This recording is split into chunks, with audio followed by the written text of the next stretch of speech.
Kotse. Sa right lane. Sa right lane. Kaya huwag kayong nalilito. It is not the opposite. It is the same as in moving forward. You want to go right, turn it right. You want to go left, turn it left. You think it is the opposite. Because if the back of the car is going to the right, to make it straight, you turn the wheel to the left. Now, you are turning it to the left, not because it is the opposite, but because you want to go to the left. So, huwag kayong nalilito ron. You want to go left, turn it left. You want to go right, turn it right. Next. In moving forward, the correct way to hold the steering wheel is 10-2 or 10-3. In moving backward, you cannot use both hands. You can only use one hand. And the correct position is 12 and 6. Meaning yung fingers mo sa number 12, ito sa number 6 na gano'n. You can either use the left hand or right hand. Ngayon, hindi pwedeng pa kanya ng hawak. Hindi pwedeng, konti lang matitira mo. It should be 12 and 6. So more or less, you can turn it around 45 degrees turn. Next, where do you turn now in backing? Are you going to look at the back view mirror, left side view mirror, right side view mirror, or you have to look at the back to see if the way is clear? If you are driving an ordinary car, a small car, of course, you have to look at the back. Now, if you are driving a big vehicle like a Pepsi Cola truck, you cannot look at the back. Puro Pepsi ang nandun. You are driving a Metro Transit bus, reverse. Puro pasero lahat ang nakatira dyan. You cannot do that. So, yung mga big buses and trucks, they use their left side view mirror, right side view mirror, and under the law, they have to have a painante, a helper, or a conductor. Basta umatras ang bus, bababa yung conductor, giving the sign. Yan. If you are driving a Pajero, a Montero, a Light Ace, a Banet, or a CRV, you shift to reverse. You look at the back. Yes, you can see the back view. Yung palayo nakikita mo.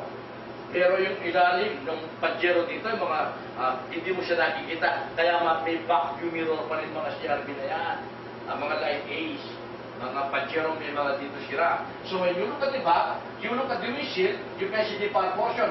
But any object moving at the back of your bumper, it is not visible on the part of the driver, so kailangan nakatingin ka doon sa back view mirror. It magnifies the view at the back. Yung mga expedition, lahat ng malalaking mga van na yan, meron silang back view mirror. Driving a small car, then you have to look at the back to see if the way is clear. Where do you look now? Are you going to look at the right or at the left? Sa ka matitingin? Right or left? Yeah. You can look at the right, you can look at the left. Question, in backing, when do you look at the right, when do you look at the left? It depends. If you are backing in a wide space, maluwag na kalsada, in which there is enough space both sides, so clutch down reverse, 12, left hand holding steering, 12 and 6, you move your body a little bit to the left, raise your right hand on top of the arm headrest. If you cannot reach the headrest, you raise your right hand at the base of the handbrake, and then yan, nakatingin ka. Oh, kitang-kita mo yung likod niya. Ginamit mo yan. Wide space, look at the right. Now, if you are back in a narrow space, like inside the garage, where the space at the left is only 1 foot, and the space at the right is also 1 foot. If you look at the right side, you cannot calculate 1 foot both sides. So, in a narrow space, clutch down, reverse, right hand holding the steering wheel, 12 and 6. You open your window. Initially, you open your window. You rest your arm on top of the armrest or sa itaas ng bintana. Expose your head right outside the window. Nakalabas ang ulo mo sa bintana. You check the side of this car and you check the side of this garage. If this is 1 foot, as long as you can maintain 1 foot from the side, automatically, you can also maintain 1 foot from the other side. Hindi baling lumalapit ka rito. Kasi pag kahit na lumapit ka rito, kitang-kita mo kung tumatama siya. Ngayon, pag lumalapit ka rito, It's safer dahil lumalayo ka naman sa kabila. Oh. Ang problema, pag lilayo, nandito ka nakatingin, malayo siya. Hindi ka pwedeng lumalayo. Kaya dapat dito ang pina mo. Now, in your case, as a student driver, dahil nga natatakot pa kayo, garage driving, nandun ang kotse mo. Nandun, nakatingin. Tumabi siya rito, gumanyan. Nung nakita mong tumataba siya, ha? Ha? Lahat ng kanto sa rugya. So you have to be careful in backing. Basta tumatama siya, huwag mo siyang inahabol. Huwag mo siyang tinutuwid. Hindi mo siya matutuwid. Basta lumiko na yung likod. Kasi sa likod, konting dala mo lang, gumaganyan po yan. Kaya dapat ang partner mo, basta gumanyan ka, ibabalik mo. Your hand is always on the same position, 12-6. Pag nag-turn ka nitong paganyan, pag bumalik, ibabalik mo yan. Pag nag-turn ka, ibabalik mo. So, pag initially diretso siya, pag diretso yan, umatras ka, lumapit siyang gano'n. Basta lumapit siya, huwag mo siyang inahabol. Hindi mo siya may tutuloy. Stop, di ka. Kapanti ka ulit. Atras. Stop na. Abanti ka ulit. Atras. Abanti ka ulit. Atras. Isang linggo siguro makakalabas ka dyan. Unti-untiin mo. Kasi it's much easier to balance the distance if you are moving forward. Kasi pag ganyan, hindi mo na matutuwid yan eh. Stop ka na lang. Abanti mo na lang. Siya. At sa time makukuha ng dire-diretso niya. Initially, if you want to practice this backing, do not practice this inside your garage. You can practice this in front of your house. Doon mo maganda, lalo na pag nakatira ka sa subdivision. This is the road. Yun ang bahay nyo. Yan. Maluwag ito, walang bakil, lalo mga dead-end street, pumunta ka ron. Iparada mo yung kotse mo rito, sa kabila, right side. Imagine mo ngayon, maluwag dito, maluwag doon. Umatras ka dyan. Dito ka nakatingin ngayon. O, umaga dyan, abante. Umaga dyan, abante. Until sa time may toothpick niya. O, kasi nito, kahit na magkamali ka, gugman yan, okay lang. Abante ka ulit. O, yan. Ngayon, pag na-perfect mo na dyan, pumunta ka sa kabila. Ilagay mo 1 foot away ka. Imagine mo, 1 foot away dito, 1 foot away din doon yan. So, dito ka ngayon nakatingin. Doon. O, gumanon, stop ka. Umaga niya, stop ka. Hanggang matuloy mo na yan. So that's all about backing.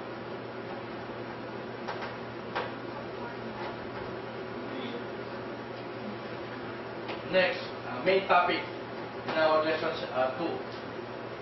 LTO code. What is this land transportation code? This is a one-book code wherein all traffic rules and regulations in the country are inside this code. So it is a must for every one of you to secure a copy of this book. Since this is a one-book code, it might take us around 3 months to finish this if we discuss everything in detail. So tonight, we are going to take up only the most important and interesting part. Under Chapter 1, title, that means the Land Transportation Code. Under Chapter 2, scope, meaning what are the functions of the LTO, why it was established. Sometimes whenever you take government exam, this question is being asked, and you should know how to answer. What are the functions of the LTO? One is registration. So if you want to register your motor vehicle, go to the LTO. Second is licensing. If you want to secure a driver's license from a student permit, non-professional, professional, up to conductor's license, go to the LTO. The next one is franchising. Like in your case, after learning how to drive, you want to enter a taxi business. Even only for 1 unit, 2 units. Gusto mo magkaroon ka ng taxi. You bought 2 Corollas. But you cannot be a taxi operator without franchise. So, That is the job of the LTO. Franchising. They will issue franchises. And then, law enforcement. So these are the four functions of the LTO. Registration, licensing, franchising, and law enforcement. Kaya nga, the full name of the LTO is really Land Transportation, Franchising, and Regulatory Board. But to make it short, they just call it LTO, Land Transportation Office. Under Chapter 3, definition of terms.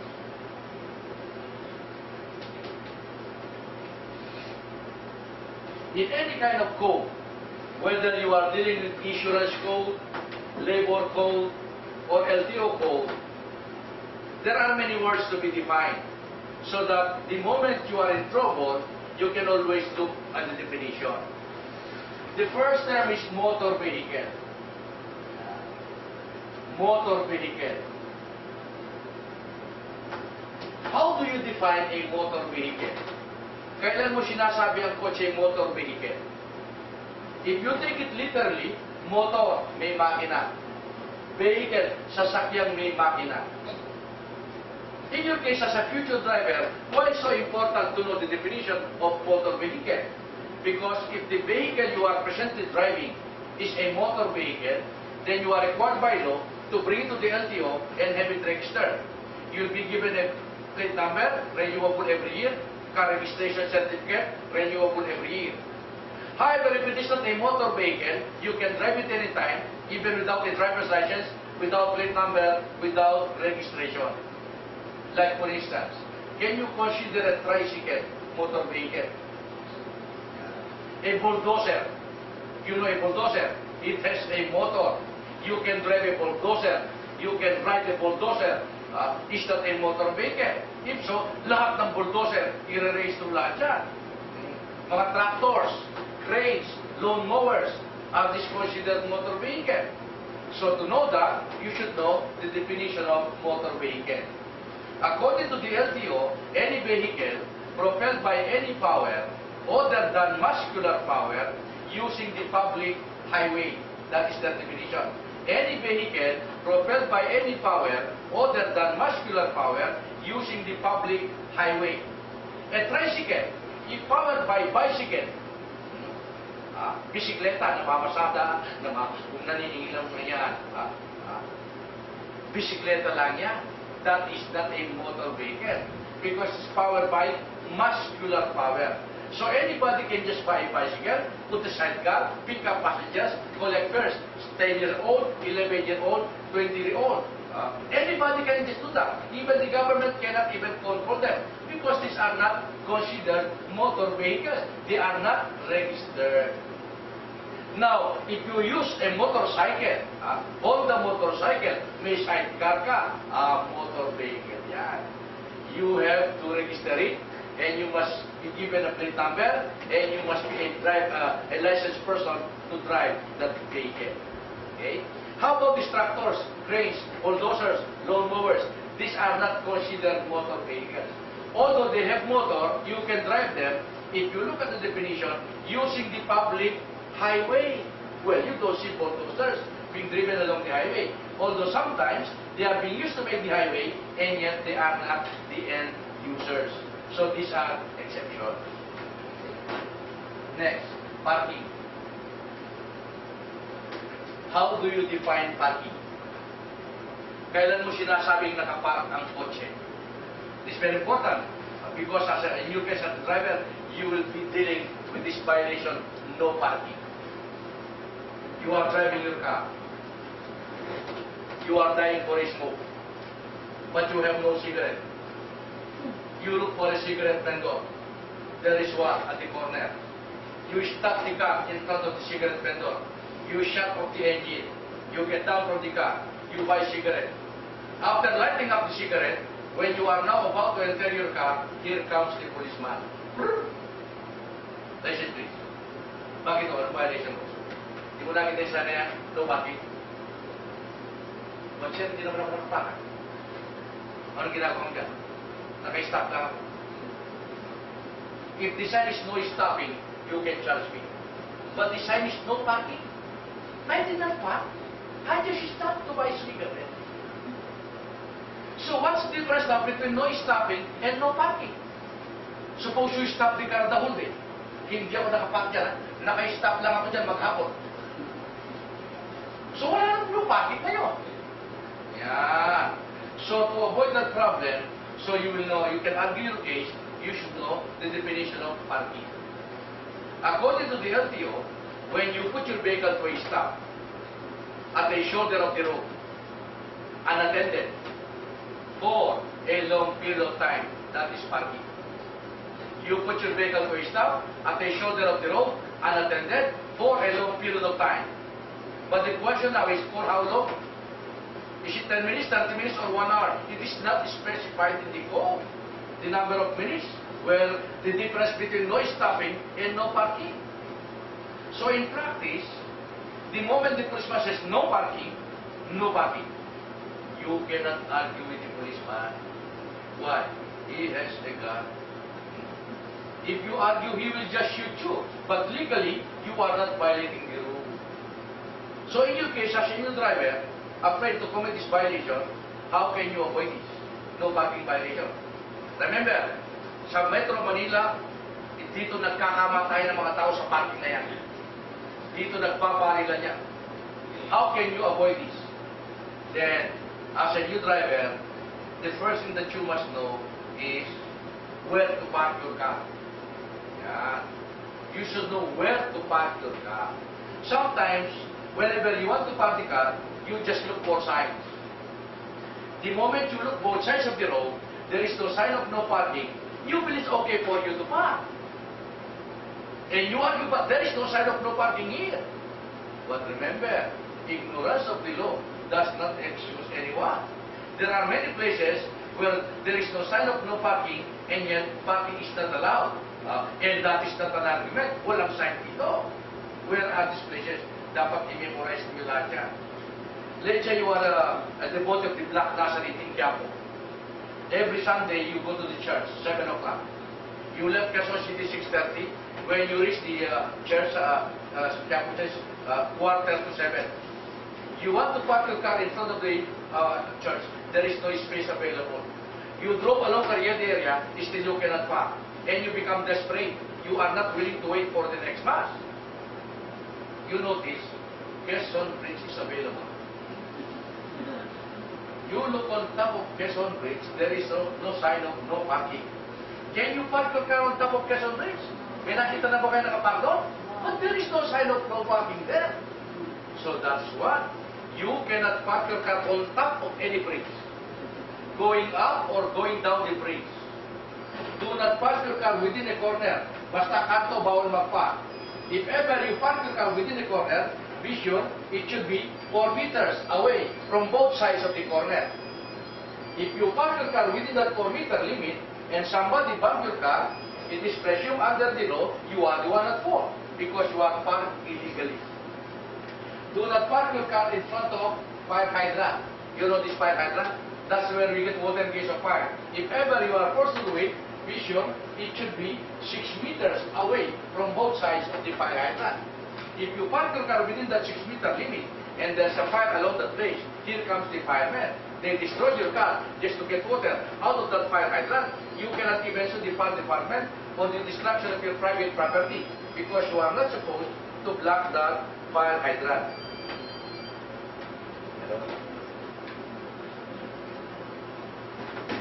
Next, you cannot park your car on top of a pedestrian lane. Pedestrian lane yan. Pinark mo yung kotse mo. Tumatawid yung mga tao. Aakit muna sa bubungan mo. You cannot do that. Basta paliko, parking is not allowed. Along curb road, parking is not allowed. Do not park your car in front of cheddars, in front of bus stop, in front of jeepney stop, waiting shed. Do not park your car blocking the stop sign at the corner. So the moment you see that stop sign and you park your car, you block that sign, nobody can see you are parked illegally. Along main thoroughfares, parking is not allowed. Where are these main thoroughfares? Roas Boulevard, May nakikita pa kayo nagpark dyan, bawal. Quezon Avenue, Espanya, Taft Avenue, C3, C4, C5, EDSA. Sa Marqueta pwede ka. But along the main road, parking is not allowed. Itotowing ka riyan. You cannot park your car within the gate of a hospital, within the gate of a police department, within the gate of a police station. Do not block driveways. Even if there is no sign of keep driveway open, please, it is just common sense, you are not supposed to block the driveway. And lastly, of course, if there is a sign of no parking. So these are the places where, as a driver, should know na hindi kayo pwedeng mag-park dyan. Where can you park your car now? Hanapin mo yung mga hindi ko ba nasasabi. Pag hinanap ko lahat yan, you cannot park. Because if it's not a corner, it's a fire hydrant, it's a bus stop, jeepney stop, waiting shed, a pedestrian lane, a fire station, police department. If you are really a law-abiding citizen, no way that you can park in Metro Manila, lalo na kung mahigpit sa mga police. And yet the government did not put up places for parking. Not like the Ayala Corporation, Robinson Galleria, SM Mega Mall, they put up multi-stories parking for fees. So in your case, you are just a new driver afraid to receive a ticket for no parking violation. You are trying to fetch your sister or girlfriend along the Makati commercial area. But everywhere you go, parking is not allowed. Pero kailangan niya makita. Yan. What you can do is, you stop the car in front of the building. You keep the engine running. You wait inside the car for a few minutes. If he's not around, you drive around the block. You stop again in front of the building. Wait for a few minutes. If he's not around, you keep on driving around the block until she arrives. You are lucky because at present, pwede ka na i-text. Kahit saan ka malayo nakapark, sige dyan ka muna, pumunta ka muna sa parking na malayo. I-text na lang kita pagpababa na ng building. Kaya ang dali-dali ngayon. Kaya medyo nasosolda natin yan. Before, no. Ngayon,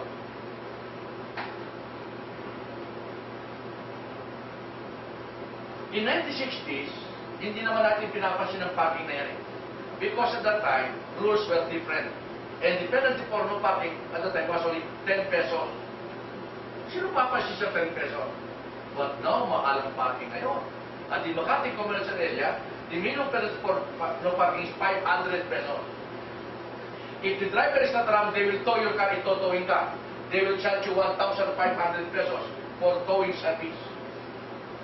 They will bring your car to the tow impounding area. If within the day, you don't pay the penalty of 500 plus 1,500 towing service, they will charge you 250 pesos a day for storage fee.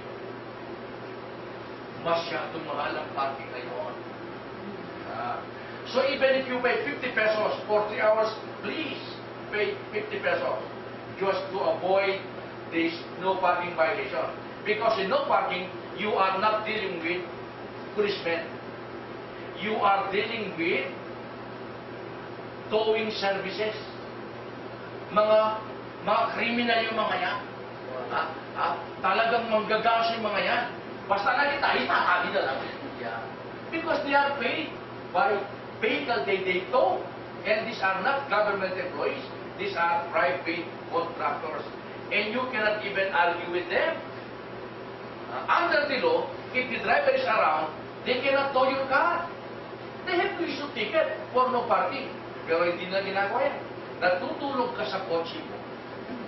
Maya-maya, tinotowing nila. Bakit? Parang lumilindo lang, kamo lumindo. Tinotowing ka na pala. At talagang magpapay ka, 2,500. Kapag hindi nila i-release ng kotse mo. At mga sangkal yan, you cannot even talk to them. So, please, be careful with that. Next, highway. How do you define a highway? Kailan mo sinasabing highway ang kalsada? Yeah. If you take it literally, high, mataas. Way, daan. Mataas na daan. Sabi ng iba, pag wala ang traffic, highway. EDSA, which is to be Highway 54, there is always traffic congestion along that place. Sabi ng iba, pag mahaba ho ang kalsada, highway. But lahat naman ng kalsada ay mahaba. Wala namang may kising kalsada. Now imagine Top Avenue.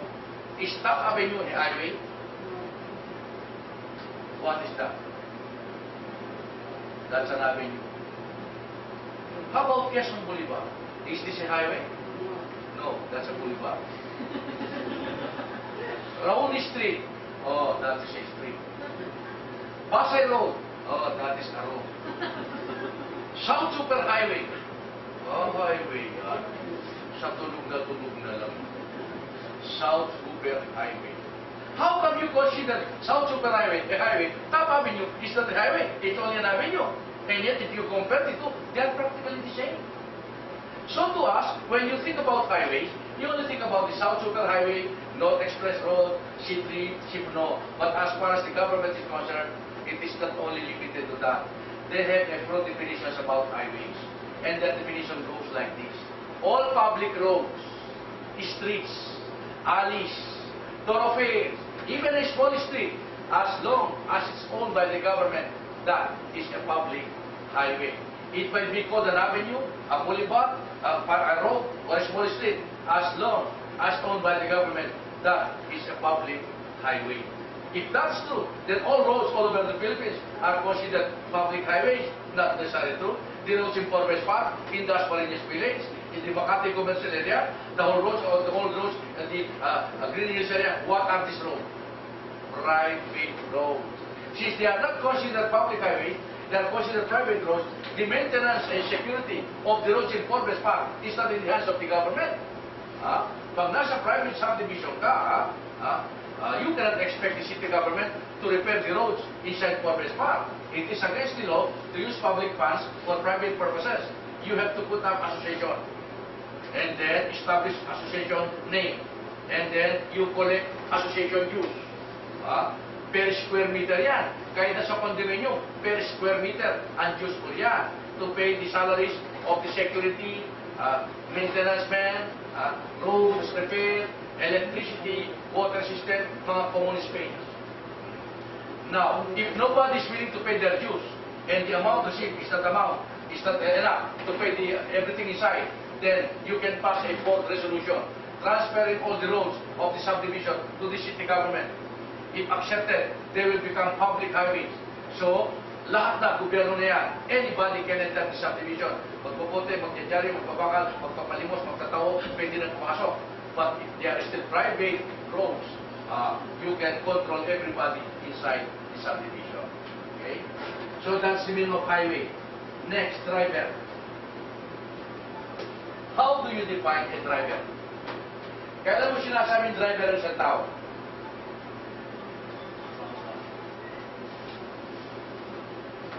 Yan, taxi driver yan. Dahil nakita mo nagdadrive ng taxi. Ayan, jeepney driver yan. Ayan, tricycle driver yan. Yan, truck driver yan. Like in your case, you just learn how to drive a small car, a Corolla maybe. Suppose I ask you to drive a Victory Liner bus. You cannot. Are you a driver? I ask you to drive a motorcycle. You cannot. Are you a driver? You cannot drive a 10-wheeler truck, a 6-wheeler truck. Ang alam mo lang, Corolla lang ang kaya mong i-drive. Are you a driver?